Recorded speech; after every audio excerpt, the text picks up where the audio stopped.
Hello and welcome to BroPartisan Hacks, where we discuss politics, culture, or whatever else we feel like. Hope you enjoy this short clip from the full episode.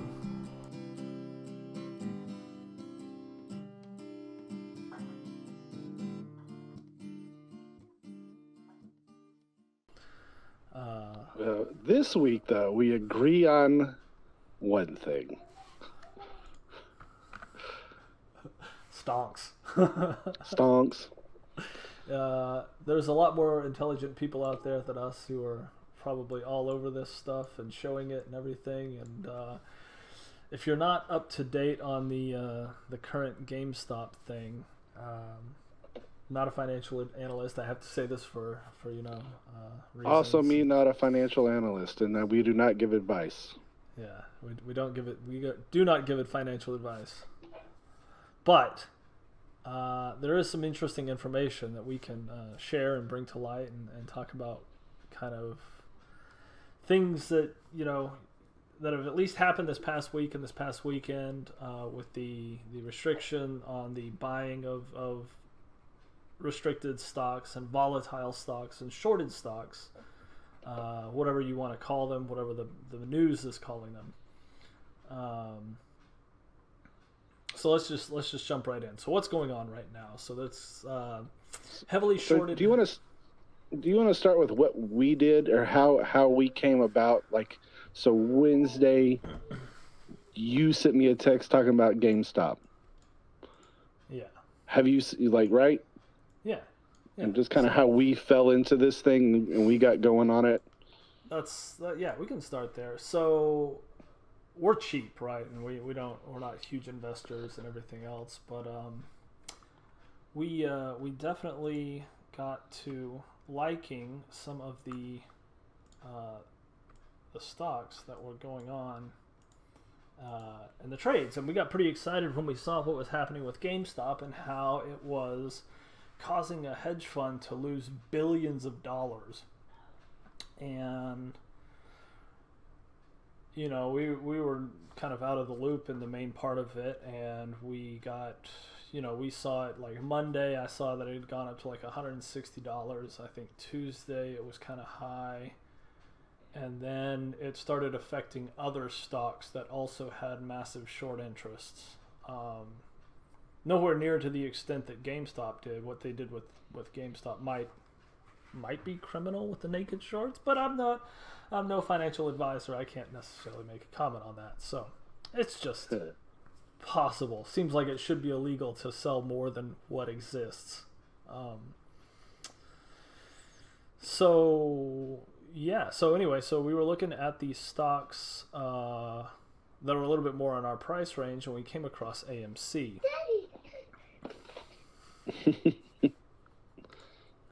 Awesome timing. So AMC was priced up to about, let's see here, the 5-day. Yeah, so Wednesday it jumped up to about $17, $19 was the high on Wednesday. And we got in somewhere down below that. It closed Wednesday, it went back down, and then it's been riding around ever since. With the extreme restrictions and the essentially false drops, I think they're false drops that happened here.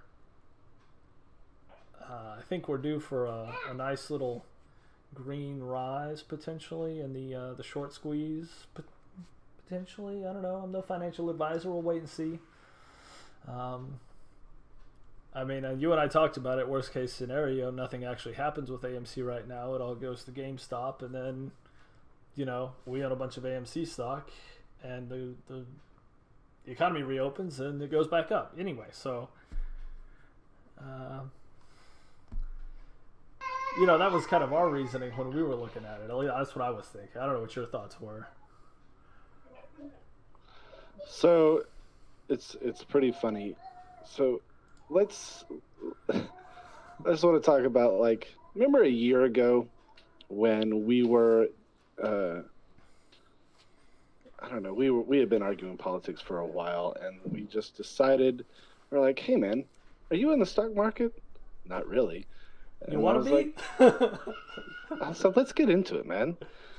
And so And so we both kind of like dropped politics for about a year, maybe 6 months to a year. It was about 6 months because I think I lost all my money, and then I was like, all right, back to politics. And so we sorry, the kids are going crazy. That's cool. And so we got into it, and then I put all my money into Carnival, and I was just gonna ride it until until the economy opened back up. I think I was up maybe, I don't know, $60 or whatever. But I just figured, eventually this thing's gonna open up.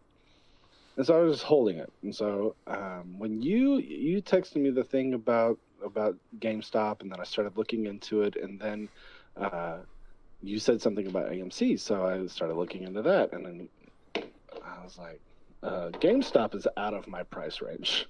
Just absolutely. I was like, I can't get into that one. Yeah, I think we were looking at it was like $330, $340, something like that, a share, and we were like, I was like, but AMC, I think I can swing that. So I bought as many shares as I could, which wasn't very much because I'm a teacher, and so we were watching, and the market closed, and then Thursday they shut down everybody's buy ability. You can still sell. That's right. You can still sell on all the different platforms.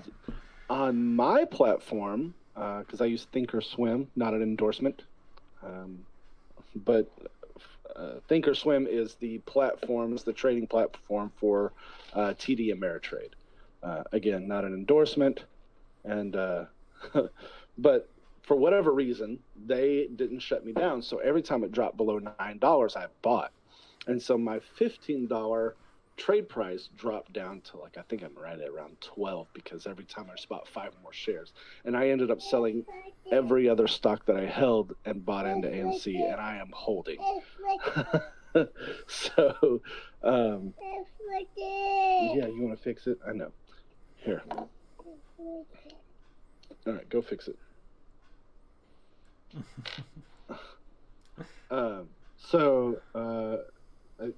From what I am going to do the weird strategy that they said, just put your sell at 1,000. Yeah. I'm going to do it just on Monday. No, I'll sell at 1,000. So I think we'd both be doing all right if that actually happens. So man, I'm going to be doing all right if it goes to 100, or even 50. I'm gonna be doing great. Be saying thank you. But I mean, shoot, even if it goes to 30, I've doubled my money. So what's crazy? Have you been on the subreddit we can't talk about? I don't know if we can talk about it or not. I'm on it right now. Have you noticed that there's a lot of people on there who are planning to hold when it craters? Yeah, they're just holding. They're just going to hold. They're just holding, period. I think that speaks to the sentiment of like what we were talking about the other day of nobody likes that establishment. This moneyed group of people. And it's very leading when you look at who's speaking out for it, protecting the hedge funds, and who wants to keep the markets open for us. Right.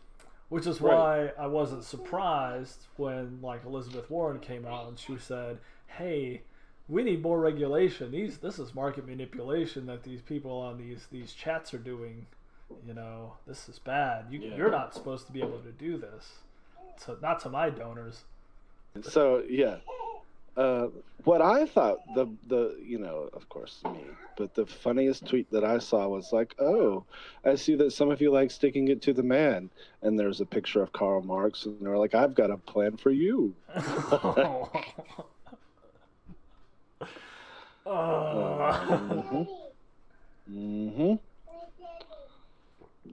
Yep. That's right. Lots of. Of course, they're going to bring out. It's been a good week for social media. Das Kapital.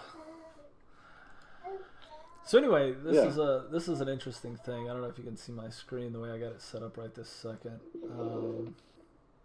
What I'm showing is the short interest. Now, the short interest, for anyone who doesn't know, this is all freely available information on any New York Stock Exchange. If you go to, obviously, this is Market Beat. They publish this routinely, regularly. There should be new numbers out for the end of January. And we will be able to see, because publicly traded companies have to maintain all of their public financial information for the public to decide whether or not they do or don't want to invest in that. And that includes short interest. And the short interest is what exploded for GameStop. If you see here the outstanding shares in GameStop, this currently shows 102 million outstanding shares. Best I can tell, there's like 71 million shares that exist that have ever been issued by GameStop. So they've sold more than exists. So that's what people are talking about when they say 140% of the shares were oversold. Right. It was 140%. They got it down a little bit through some of the short ladder manipulation, which is what was happening with the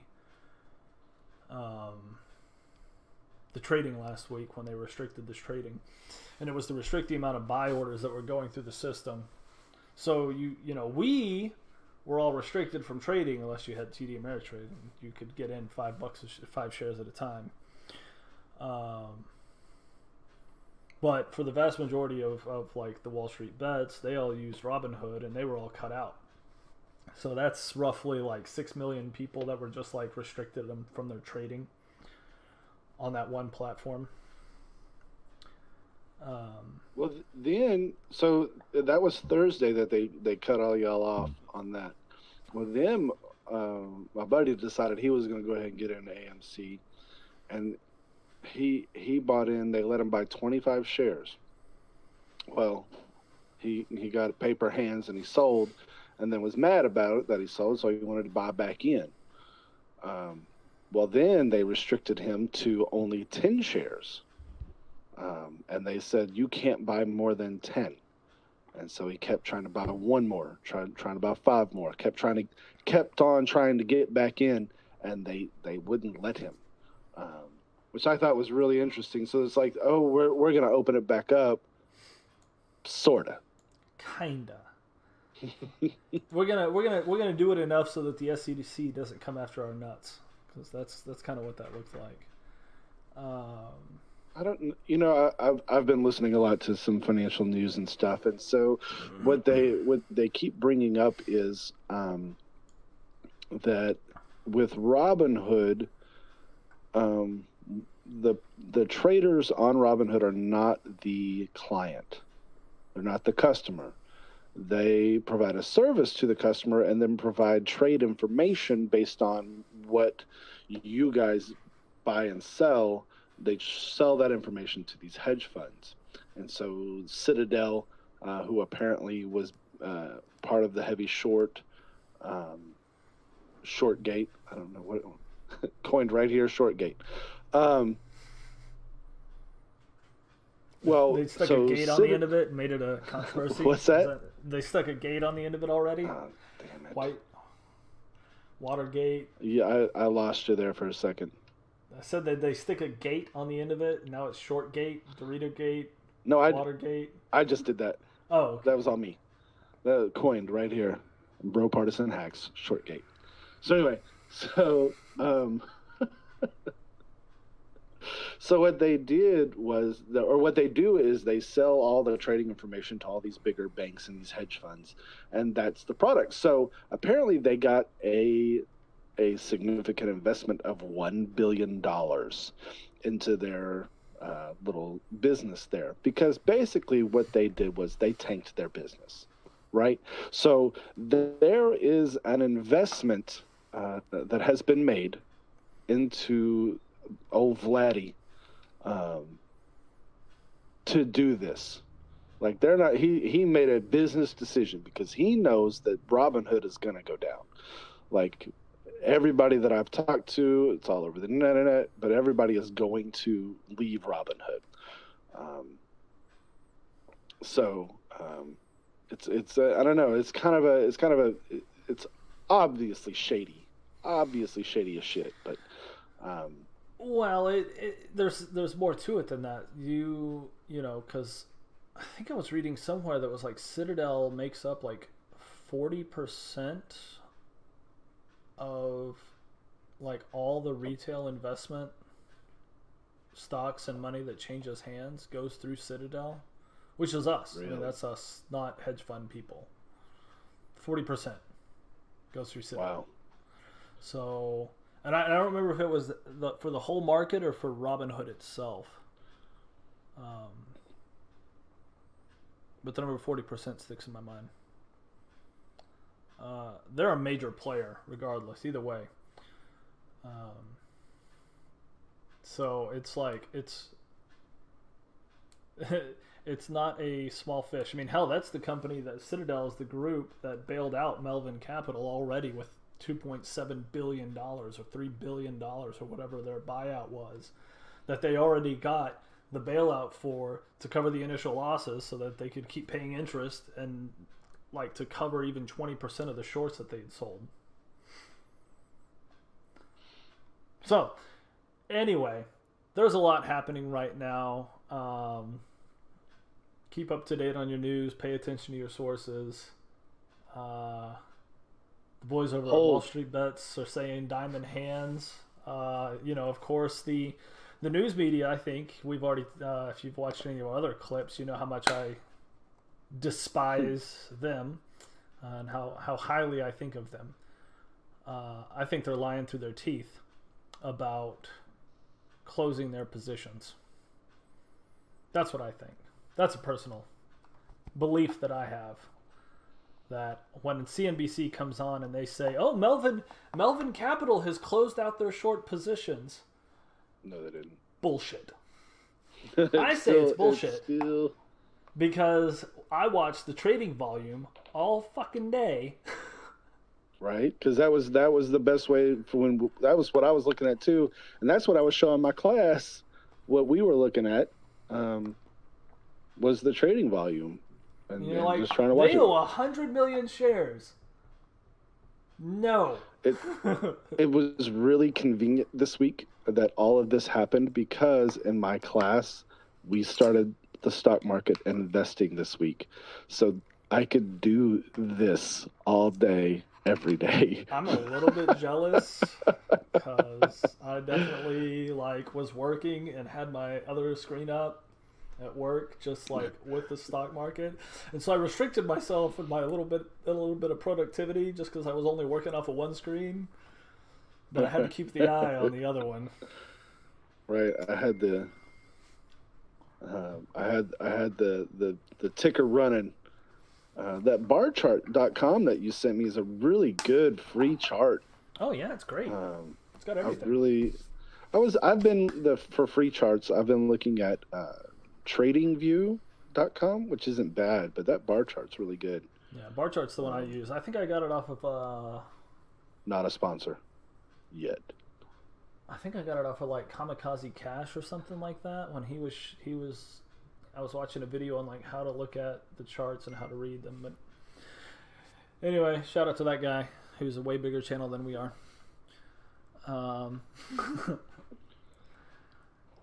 Everybody's a way bigger channel than we are. Oh, yeah. So far. Thank you for watching this episode of BroPartisan Hacks with Reese and Rob. We really, really appreciate you watching, tuning in. If you like this video, please hit the like button. Please subscribe to us. We're putting out content as often as we can. Share it with your friends. Get it out there. Get our names out there. Also, hit that bell, tap that bell right there so that you can get updated when we put out a new video. Rob and I are trying to pump these videos out as often as we can. However, we both have day jobs, we have families, so our schedules have to line up so that we can make a new video. Speaking of our day jobs, Our opinions and views expressed are our own and in no way represent those of our respective employers. Thank you. Thanks again for watching.